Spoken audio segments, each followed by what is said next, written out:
What does it mean to be called a hero? At a time when traditional villains are being recast as misunderstood victims and traditional heroes as villains, how do we judge somebody's worthiness to inspire us? Do they need to be likeable? Do they need to come up with solutions? Or is it enough for them to just point out problems? Do they need to fit a contemporary political narrative? Can we forgive them any real human frailties or vices, or do we expect them to be faultless?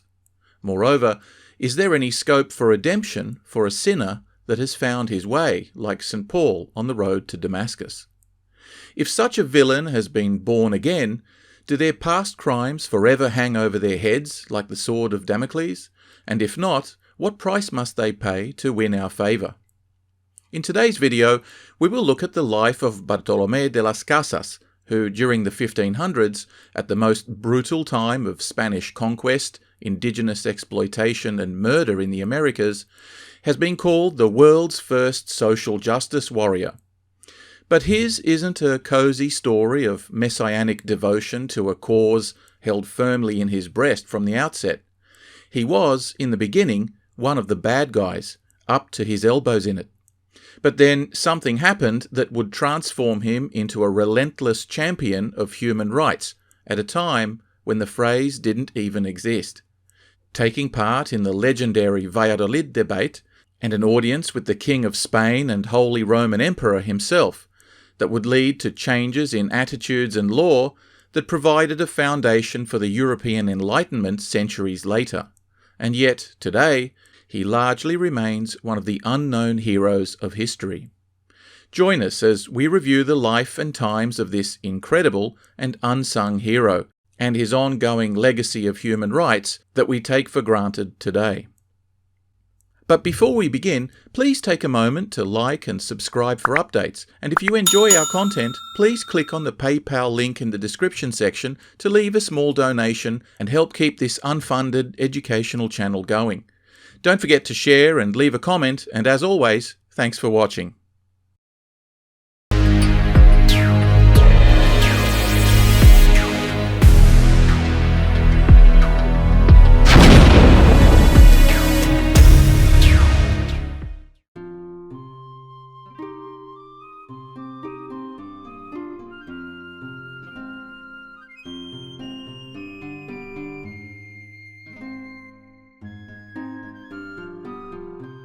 Our story begins in 1502, with the arrival in Hispaniola, today forming the two nations of Haiti and the Dominican Republic, of a fleet of ships commanded by Spaniard Fray Nicolas Ovando, a crusading knight during the Reconquista. He was sent to the New World by Queen Isabella of Spain to take command of the fledgling colony first established by Christopher Columbus almost 10 years prior. In his earliest reports to the Queen, Columbus had described the Native Americans he first came into contact with as being a loving, uncovetous people, so docile in all things that in all the world there is not a better people or a better country. They love their neighbours as themselves, and they have the sweetest and gentlest way of speaking in the world, and always with a smile. Noticing they were packing some serious bling, he coerced a number of them to reveal their sources. Their ready compliance and lack of resistance began to give him ideas. So he left behind a few dozen men to establish a small outpost called La Navidad in modern Haiti, while he continued on and back to Spain, sure that all his Christmases were about to come at once. The crown was suitably impressed with reports of a large, docile populace, made all the more sweet by the whiff of gold. The Pope himself soon arranged for missionaries to bring salvation to the heathens, and the crown set about organising a fleet of colonists to establish outposts. But it seems that Queen Isabella was no fool, and ordered Columbus, upon his next voyage, to treat the natives with loving kindness, to make them generous gifts, and to punish any colonists who mistreated what she expressly viewed as her new subjects. By the time the second voyage made it to Hispaniola, the settlement had been completely destroyed. It seems that the crew he left behind was itching for the two things no conqueror can do without: booty, and booty time. So they set about rampaging and brawling their way through the local Taino villages until they had either murdered one another for trinkets or in turn themselves been murdered by angry Taino husbands.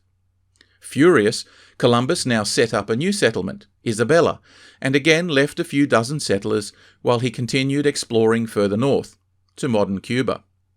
Returning home some months later, he found 2/3 of the settlers dead of disease and starvation. Frustrated, his soldiers captured hundreds of local natives and press-ganged them to deliver gold and provide food before the trip home, meting out brutal punishments to those who failed to supply the allocated quota. He then shipped a large number of them in chains, under the guise of their being captured cannibals, under the pretense of their being re-educated and supposedly to be trained as interpreters. He went on the record suggesting that perhaps the Crown might also find it expedient to sell a few of them to pay for expenses, in what has come down to us as the first mention of slavery in the Americas. This forced labour is worth expanding on because it is a concept central to our story. Feudal custom of the time allowed a dispensation by the Crown for a conqueror to extract tribute and labour from its infidel inhabitants. This system of collective servitude was called encomienda, after the Spanish verb encomendar, which means to entrust. Any non-Christians who occupied conquered land were considered direct vassals of the Crown and subject to special taxation, usually in the form of organised labour, goods or services, paid directly to the holder of the dispensation, who was called an encomendero. In return, the profiteering encomendero would be legally required to give the bound heathens the benefits of Christian conversion, the Spanish language, maintenance of infrastructure, and, ironically, law and order, in what amounts to a medieval mafia protection racket. This system of tribute from the conquered was largely put in place during the Reconquista of Spain from the Moors, but it should be said there was a parallel system implemented by Muslim conquerors on Christian subjects as well. Communities within the encomienda were given a quota for the number of labourers they had to provide each day in the service of their encomendero, and it was up to their own leaders to choose who comprised the allocation. Failure to meet quotas was often punished with harsh reprisals, but the king had the power to intervene in the case of abuses, and occasionally did so. At the time, the rights conferred to an encomendero were theirs in perpetuity, and encomenderos had the right to break up communities and move what were essentially slaves round and about whenever it suited them. Things get more complicated when it comes to indigenous peoples, and we'll get into that more in detail later. But suffice to say, the Crown viewed the inhabitants of the New World as incapable of either self-governance, equality, or defence of what was now new Crown property. It should also be noted that grants of land as working estates, which were termed haciendas, were made entirely separately to the grant of an encomienda, but it often happened that encomenderos became so wealthy that they acquired huge tracts of land on their own upon which they directed their bonded labour force. So Christopher Columbus, as governor of the newly claimed territories, implemented a quasi-encomienda system, with himself being the supreme encomendero, or trustee/beneficiary, with the help of his two brothers, extracting tribute in gold and labour from local chieftains, and subjecting them, when they failed to meet their quota, to a level of sadism and brutality that disturbed even his own piratical conquistadors, who were no less immune from being executed or having their own noses and limbs cut off by their boss than the natives. By his third trip in 1489, Columbus again came across his old settlement, again in total rebellion and anarchy, so he sent for assistance back in Spain to help him manage the ongoing crisis. By now, the Crown had got wind of his mismanagement and lucrative slave trade on the sly, and they sent a replacement governor to relieve him of his post and investigate his abuses. Meanwhile, Columbus, now in prison, soon managed to sweet-talk his way out and lay the blame for the fiasco at pretty much everyone else's feet but his own, and even raised enough suspicion about his replacement that the crown now sent the high-ranking and incorruptible Fray Ovando, a senior member of a Spanish military order akin to the Templars, called the Order of Alcantara, to sort out the mess and implement law and order. As part of his mission, Ovando was tasked with amassing a proper colonisation fleet so that all this fluffing about back and forward for aid would finally end, and the Spaniards could get on with the business of profiting from their new acquisition. The Pope became excited about the prospect of saving so many heathen souls and promptly carved up the New World between the Spanish and Portuguese, arranging for swarms of missionaries to bring them all to Jesus. Indeed, he made his sanction conditional on the promise by the kingdoms to care for the welfare of his new flock. When describing the encomienda, I previously used the term bonded labour, because after Columbus' removal in 1500, Queen Isabella formally pronounced all indigenous peoples of the New World to be free Castilian subjects of the crown, with equal status to those back in Spain. This meant that capturing them and selling them into slavery was now illegal, except as punishment, and only then for the most serious of crimes. But being subject to an encomienda was legal, though for all intents and purposes it often amounted to the same thing as slavery, or serfdom as many Europeans were under. In any case, the crown was so far away and disconnected from the reality on the ground that there was little that could be done to control abuses by gold-hungry encomenderos, and abuse it they did.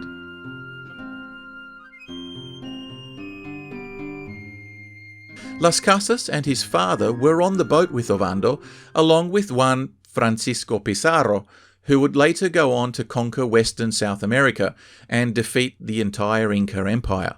When they arrived in Hispaniola in 1502, the locals were once again in a state of total revolt. Charged with restoring law and order, Ovando rolled up his sleeves and crushed all dissent in a series of military campaigns and civilian massacres that were brutal even by those standards. He divided the territory into provinces and formally imposed the encomienda system on the population, setting them to work in the many mines, sugar plantations and farms he soon established. But so many native Taino were dying of torture, overwork and disease that he called for the importation of African slaves to the Caribbean to make up the shortfall in labour. Bartolomé de las Casas, an 18-year-old buck keen to make his mark, and his father were given both a grant of land and an encomienda on the in situ villages, which they promptly proceeded to capitalise on. They also joined Ovando's military campaigns against the inland Taino and participated in raids on outlying villages to capture more free citizens of the crown and replace the ones they were losing through disease and violence. Ovando also shipped out and sold tens of thousands of them into slavery under the pretext of their failing to honour the terms of their encomienda, or any other trumped-up charges that could be laid forfeiting their status as free crown subjects. Not to mention that there was a huge black market for the essentially undocumented population that could be smuggled to sale yards without the crown's knowledge or consent, or for that matter, taxation. By 1506, Las Casas' father recommended he return to Spain to continue his studies, while Dad took care of business on their estate. So it was that Bartolomé went home and finished a degree in canon law at Salamanca University, before being ordained as a deacon, and then later as a secular priest in Rome. By 1510, he was back in Hispaniola on the family estate, when a group of Dominican monks arrived to minister to the settlers and to proselytize to the natives. The Dominican order, also known as the Order of Preachers, or Blackfriars, was a Catholic intellectual order specifically formed to take the gospel out of the church and to the masses, and preach to the ordinary people in their own common language. Now, with the discovery of the New World, they felt obliged to learn the language and customs of indigenous Americans and preach to them also.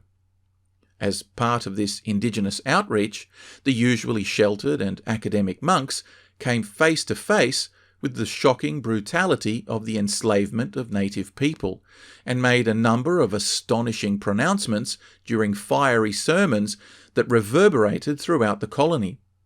They had insisted that the indigenous population must be men made in God's image, just like Spaniards, so they must therefore also have rational souls. Otherwise, baptizing them and preaching to them would be pointless. It naturally followed then that mistreating the indigenous population was a sin. And so long as they maintained their slaves, the friars were not going to give absolution to the settlers or allow them to receive Holy Communion. Las Casas, himself now a priest, was among those denied confession by Fray Antonio de Montesinos, otherwise known as Antonio Montesino, who went on to ferociously denounce the settlers in what is probably the first recorded human rights speech.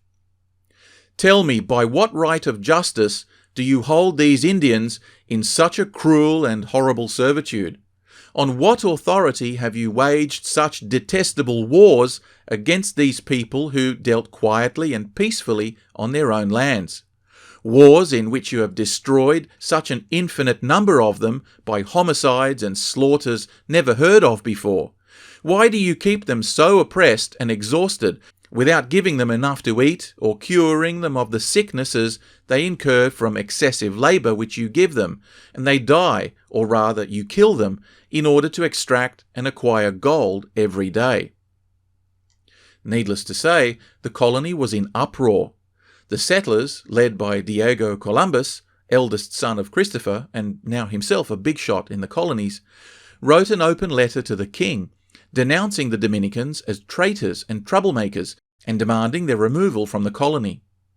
Las Casas, fuming over being denied confession, chimed in and added his own signature to the protest, arguing that the encomienda was just, lawful, as well as necessary for the continued survival of the colony, before he found himself a more amenable confessor. The king, wishing to avoid another uprising, recalled the Dominicans back to Spain for the time being, but we'll hear more from them later.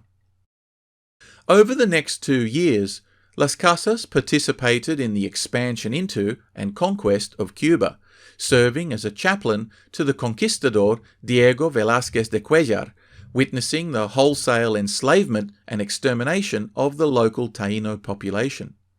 For his support in this venture, the young Las Casas was granted his own hefty encomienda, complete with numerous additional slaves and even a gold mine.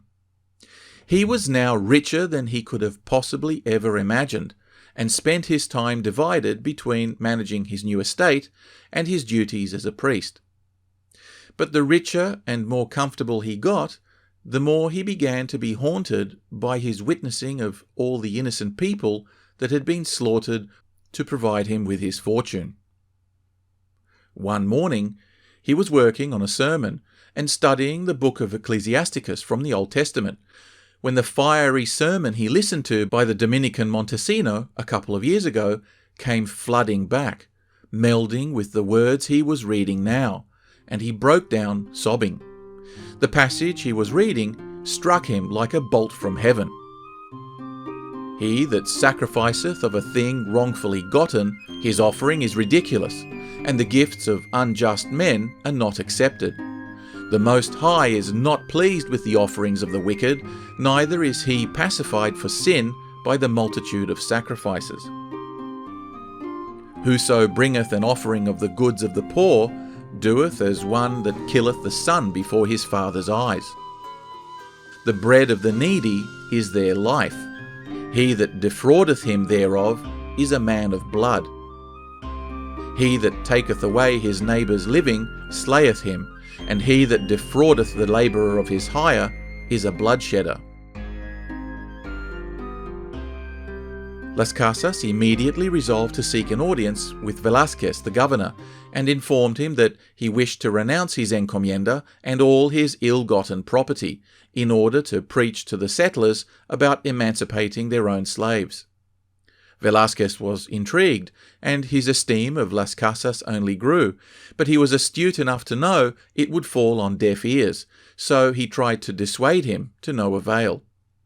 We have to understand that at a time when the average European was living in abject poverty and squalor, this was akin to a multi-millionaire giving up his entire fortune to go and preach the gospel in rags. It wasn't long before Las Casas emulated the fiery sermon given by the monk Montesinos a couple of years before, to a no less excitable settler congregation. Some of them thought him mad, while others thought him purely naive. But either way, it was soon becoming clear that he was getting nowhere, and that royal assent was going to be the only way to achieve justice for the oppressed natives. So he packed his bags, returned to Hispaniola, where he would board a ship for Spain. But back in the motherland, Montesinos and his fellow recalled Dominicans had been anything but idle. Despite the continuous obfuscation and impediment by courtiers and rich merchants, who stood to lose out on their substantial kickbacks and profiteering, Montesinos nevertheless managed to wrangle his way before King Ferdinand II and outlined his observations of indigenous exploitation. Horrified, the king immediately set up a commission to investigate and advised on a strategy that would manage the labour force effectively, but not at the expense of their lives or health, and for which they were to be paid wages or some other means appropriate to their needs, along with enough spare time to learn Spanish and to be instructed in the faith, just like the other subjects here in Spain. This first acknowledgement of the rights of indigenous subjects of the crown was formulated in the city of Burgos, becoming known as the Laws of Burgos, and it sowed the seeds for all future attempts at rectifying the damage being done to indigenous communities by their Spanish conquerors. Father Montesinos and his Dominican boss, Prior Pedro de Córdoba, returned to Hispaniola to supervise the implementation of these new laws. But the response of the colonists, as before, was hostile, and when they serendipitously ran into the born-again Las Casas, Montesinos was instructed to accompany him back to Spain and support his attempts to influence the king. They arrived in Seville in 1515, where the Archbishop, himself a Dominican, mobilized support and letters of introduction for Las Casas to get him an audience with the king. By now, the whole Dominican order was behind them, with all the fervour that intellectual zealots usually bring to bear on a cause. During this entire time, Las Casas was busy writing an extensive account of the atrocities being committed in the colonies, which he handed to the Bishop of Burgos and the royal secretary, who at the time were in charge of Indian affairs in a specially created royal council. Both were themselves encomenderos, and both were also making a small fortune from the misery of the Indians. Unsurprisingly, Las Casas' report didn't make it past their desks. When he told the bishop of the death of 7,000 native children within the last 3 months, hoping to move him to action, the bishop called him a fool and told him, "What is this to me, or what is it to the king?" Furious, Las Casas yelled back, "That all these souls perish is nothing to you, and nothing to the king? O eternal God, then to whom is it anything?" before storming out of the room. Las Casas had just made himself some pretty powerful enemies. Anyway, he nevertheless managed to scrape in a very short private audience with the king on Christmas Eve, who unfortunately was not looking so good, and after preliminary discussions assured him of another more in-depth audience in the new year when he recovered. However, by the end of January, the king was dead, and the regency of Castile passed to the Cardinal Jimenez Cisneros and the nobleman Adrian of Utrecht, who were guardians of the underage Crown Prince Charles, currently living in Flanders. Las Casas decided to travel to Flanders to seek an audience with him, but stopped off first in Madrid to present a written account of the situation in the Indies, along with his suggested remedies, titled Memorial de Remedios para las Indias. In this volume, Las Casas outlined the grave situation among the native population, warning that they were at a critical risk of irreversible collapse unless something was done quickly. He proposed a complete moratorium on the encomienda system to allow the population to recover, advocating the establishment of new towns, special crown hospitals, and development of a professional strata that would see to the health, education, and restoration of vitality to the people. He went into great detail about the scheme, with full costings, administration, and support budget, and remarked that this should not seem expensive or difficult because, after all, everything comes from them, and they work for it, and it is theirs. He proposed an alternative, more just, self-governing labour system, but not until the population sufficiently recovered. Las Casas not only believed he could change the world, he was compelled to do it urgently. Anyway, both Cardinal Cisneros, highly venerated and himself now in his 80s, and Adrian of Utrecht, a civilised and genteel Fleming, were moved by Las Casas' report and told him to stay in Madrid, where they had all the means at their disposal to manage the situation already. Several conferences were called from among the intellectual elite, but, tellingly, the Bishop of Burgos was not invited. Las Casas and his colleagues were tasked with reviewing the existing laws and to draft amendments or new ones to provide better safeguards to the Indians. In the meantime, the regents had a number of Hieronymite monks who were well respected, with no rival contentions with either the Franciscans or Dominicans in the New World. They were immediately selected to travel to Hispaniola with Las Casas as their advisor, to assess the situation on the ground and take appropriate action against corrupt settlers. Las Casas was granted the formal title of Protector General of the Indians, and would from that time on play a critical role in all matters of colonial affairs. An important outcome of the conference was that all encomiendas held by members of the Imperial Council would be immediately annulled out of conflict of interest. This meant that the Bishop of Burgos, among others at court, instantly were to lose their colonial privileges along with their vast passive income. In addition, all colonial judges and other royal officials in the New World were to immediately surrender all their slaves. You can only imagine the rage that was now orchestrated towards Las Casas. These men and their agents immediately mobilized an intense public smear campaign against him, which was so effective that even the neutral Hieronymite monks, chosen to adjudicate abuses in the territories, became deeply suspicious of him and kept their distance, though some authors have contended that it was necessary for them to maintain some semblance of impartiality. On arrival, Las Casas was impatient for them to hit the ground running, but their growing suspicions of him, coupled with their own cautious approach to fact-finding, meant that they were far too slow in taking action for his liking. It wasn't long before he accused them of collusion and impartiality, and he used his own new powers to impeach members of the colonial government, which made the investigation more difficult. Tensions continued to simmer, and the investigative team eventually wrote letters back to Spain complaining about Las Casas' incessant meddling in their work. While they did dissolve a number of encomiendas, they came to the conclusion that a blanket moratorium was likely to cause complete anarchy, and so, in the end, they were not particularly effective. Las Casas, on the other hand, was subject to constant death threats and even assassination attempts, which troubled him less than it did the friends and Dominicans who sheltered him. Eventually he returned to Spain, with little headway being made, only to find the cardinal gravely ill and dying soon after. The young King Charles, heir to the enormous Habsburg dynasty and future Holy Roman Emperor, now made his own way back to Spain, attended by a large retinue of Flemish nobles, among them his new chancellor, Jean de la Sauvage. Las Casas was introduced to Sauvage by Dominican contacts, and the two soon became quite close, with the Chancellor sharing many of Las Casas' concerns about native people, but this cushing up to a foreigner only served to make Las Casas even more unpopular. Nevertheless, he was soon in the ear of the young king, who directed the two of them to draw up fresh plans to better and more justly administer his colonial subjects.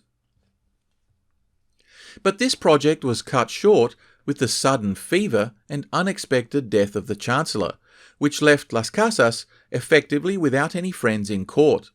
Moreover, the Bishop of Burgos, ever circling with the sharks in the background, managed to have himself and his cronies reinstalled as administrators over the previously defunct Indian Affairs Council. Of course, the bishop saw to it that Las Casas was left entirely out in the cold, and one of his first acts was to recall and sack the Hieronymite monks, who, ironically, had come crawling home to Las Casas, repentant at not being able to do more. Las Casas now changed tactics, hoping to achieve his ends by other means. He came up with a grand scheme to settle Spanish farmers, tradesmen and professionals under a grant and loan program that he thought would improve agricultural output and relieve pressure on the need for native labour.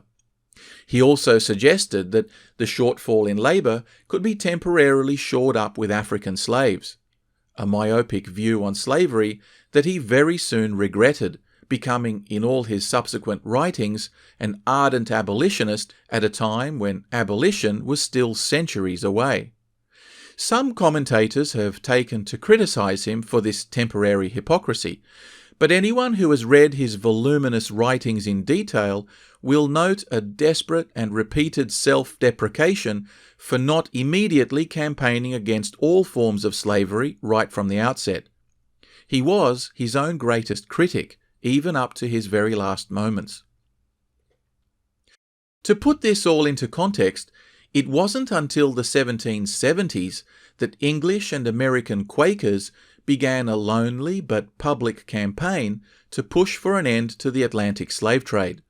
Las Casas and Montesinos were calling for it over 250 years before that, at a time when southern Spain in particular was swarming with both slaves and trading posts. Leonardo da Vinci had only just finished the Mona Lisa, and Michelangelo's paint on the Sistine Chapel was barely dry. Europe was up to its neck dealing with the Ottoman Empire, and nobody in their right mind thought there was anything wrong with institutionalized slavery, whether they were Christian, Muslim, or indeed anyone else, including native populations themselves, who practiced it widely. We need to take a moment to consider the seismic social ramifications of Las Casas and Montesinos waking up to such a conclusion, when even the Bible itself was ambiguous about its handling of this subject. Anyway, the king was concerned about how he could afford the loan scheme, and the Bishop of Burgos and his agents did everything in their power to undermine and discredit it. To make matters worse, most of the volunteers were trying to escape their own indenture on Spanish lands owned by local nobles, who were none too impressed at the prospect of losing their own peasants, so they frequently chased him off their estates. When the plan was presented to the Indian Affairs Council, they laughed it off as a harebrained scheme, and any significant government involvement or sponsorship was canned. So of the projected thousands of settlers that were meant to take up the incentive to immigrate, barely a handful took up the offer. On arrival in the colonies, they were met with total hostility, sabotage, and were ill-prepared to cope with the humidity, alien climate, and conditions, such that many perished and their enterprise completely collapsed. Undeterred, Las Casas borrowed money himself and tried to finance another utopian settlement further up the coast. He had received word from the Dominican friar and friend Pedro de Córdoba that substantial slave raids and forced labour were occurring in the area of the pearl fisheries nearby, and that both the Franciscans and Dominicans had now set aside their old factional rivalries to lobby for joint grants of land to build small outposts that might serve as a refuge for escaping Indians. De Córdoba despaired in his letter that their mission to bring Christ to the Indians was impossible in the face of such inhumanity and hypocrisy by supposed Christian colonists, and he lamented that they would soon be forced to leave the Americas if the situation continued to unfold the way it was. Las Casas read the letter to the chamber and received the usual cold shoulder, but the king nevertheless granted him a small parcel of land to set up a settlement. By the time he mustered a few hundred takers to get across the Atlantic, the entire region had been subject to substantial slave raids and retaliation by fed-up natives. He nevertheless persisted, but was sabotaged at every turn by slavers who traded alcohol to the natives in return for their participation in raiding their own rivals in neighbouring villages. The whole place turned into such a nightmare that the village was itself ultimately set on fire, a number of settlers were killed, and Las Casas himself barely escaped with his life. Devastated, he sailed to Hispaniola and entered the Dominican monastery, a broken man, in 1522. He was now about 38 years old.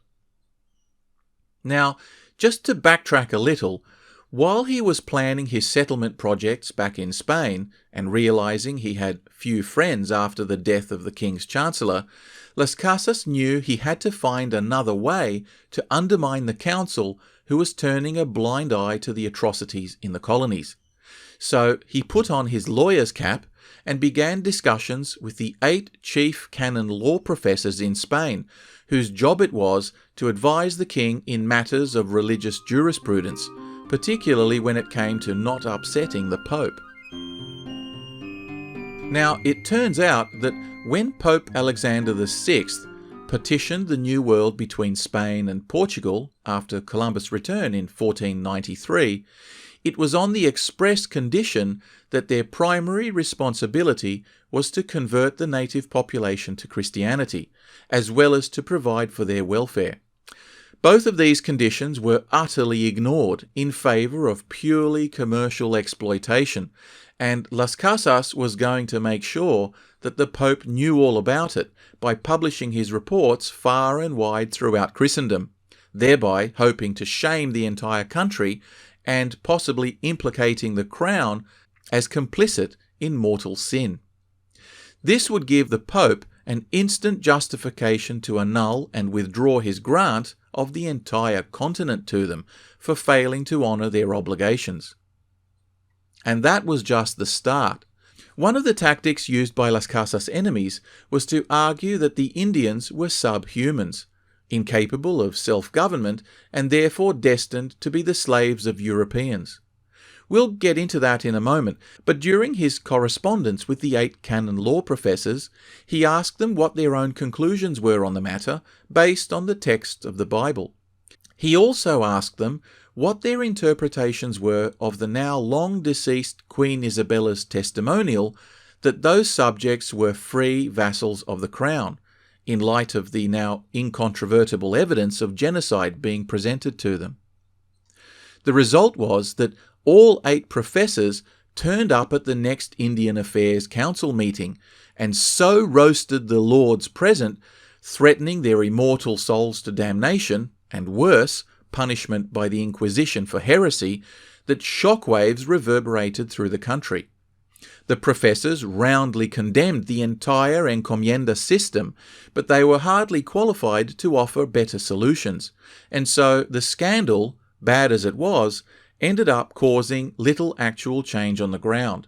Nevertheless, the attitude among ordinary Spaniards, as well as many in the council, was now beginning to shift as the sustained appeal to Christian values and eternal damnation began to bite. Meanwhile, little had been heard of Las Casas in the ensuing decade, which he spent in contemplation and writing, as well as travelling through the American colonies as a missionary, learning the culture, language and customs of a number of Mayan, Mexican and other Mesoamerican tribes, noting his studies in great detail in a number of precious surviving works that have been referred to as the first scientific books of anthropology ever written.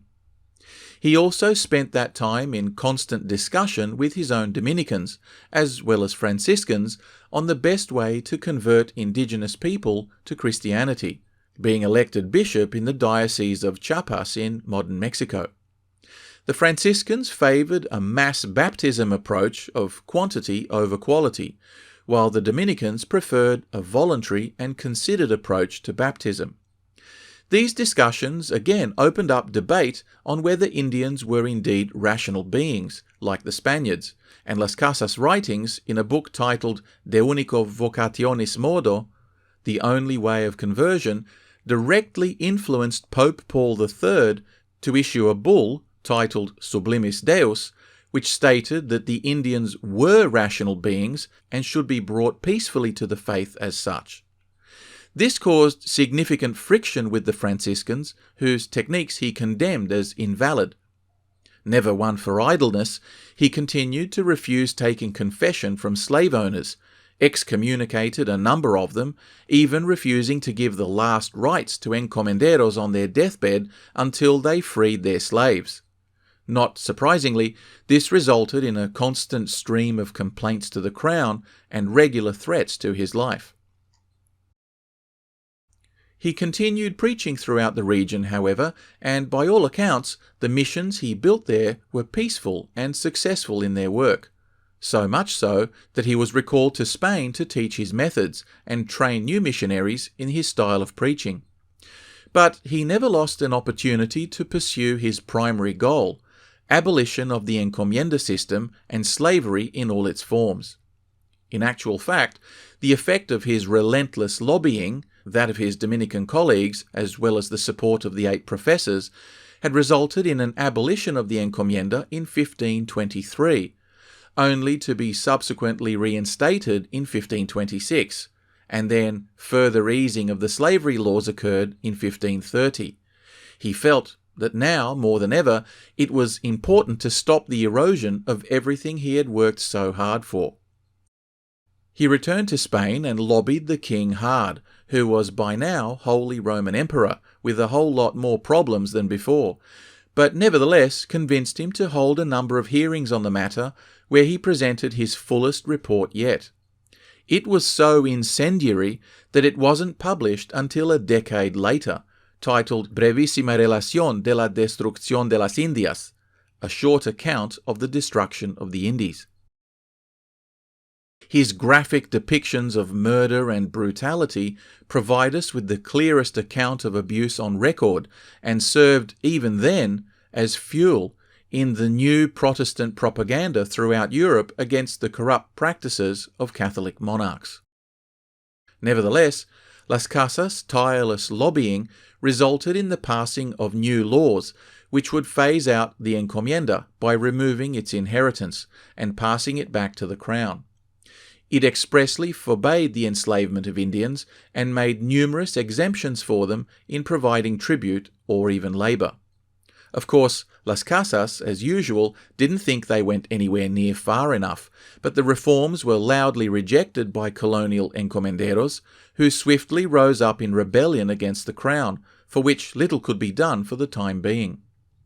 His hardline stance on the sins of slavery and the abrogation of their responsibility for the welfare of Indians caused some to accuse Las Casas of treason, for which he proposed a debate, to be held in Valladolid, in front of a council of jurists and theologians, where he would take on anyone who dared to challenge him. His detractors found their champion in Juan Gines de Sepúlveda, a doctor of both law and theology, who had long argued that native people were incapable of ruling themselves.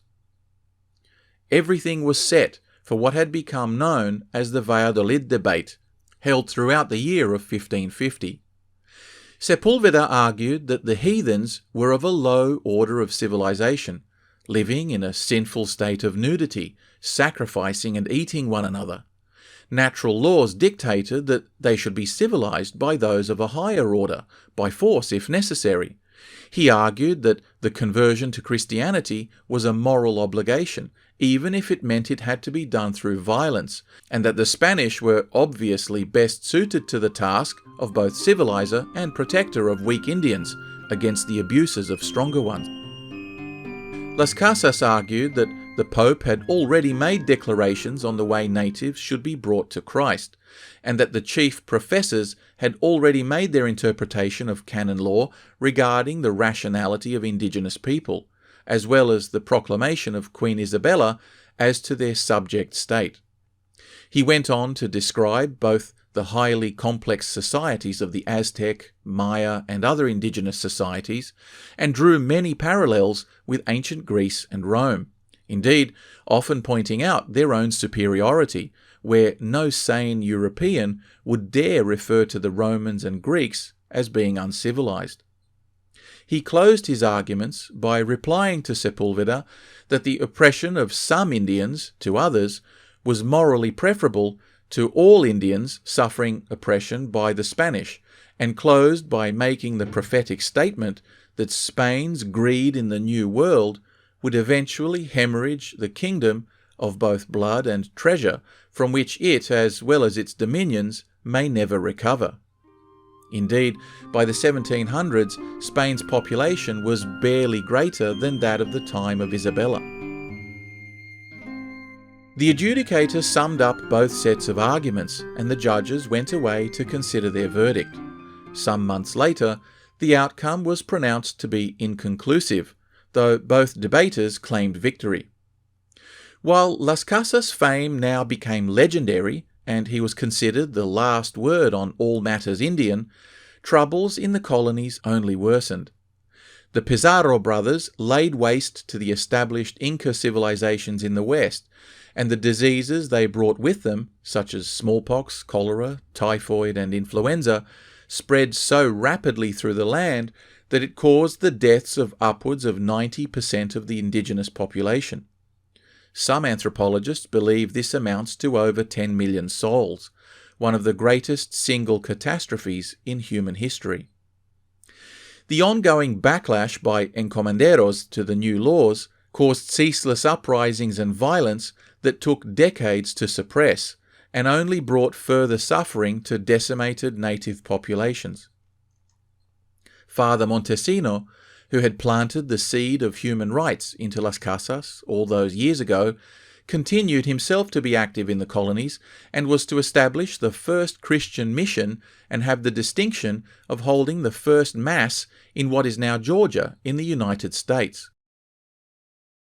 But his mission there ultimately failed due to disease, starvation, and hostile natives, so he was himself forced to return to Hispaniola. The king then appointed him protector of the Indians for the province of Venezuela, which he had just gifted to a German banking dynasty that he was in debt to. Accompanying the German fleet and their colonists, in 1540 he was murdered by agents of the bankers for speaking out on their abuses of Indians. Las Casas also continued to intercede for indigenous people for a number of years, and passed away peacefully in Madrid in 1566, at the age of about 82, never having seen his goals ultimately achieved, and continually struggling to enlighten his countrymen with ideas that were centuries before their time. Today he is revered across the whole Latin world, not just as a champion of indigenous rights, but also as a model Christian who pricked the conscience of an entire empire. Las Casas is one of those rare and peculiar heroes of history that, once he experienced his road to Damascus moment, spent his entire life trying to atone for his sins and halt a seemingly unstoppable calamity without ever raising a sword or losing hope. Despite unceasing opposition, threats, and setbacks, he never wavered from his belief that we are all redeemable, that we are all brothers in Christ, and it was our duty to protect one another. But perhaps most importantly, that it was possible for one man to change the entire world.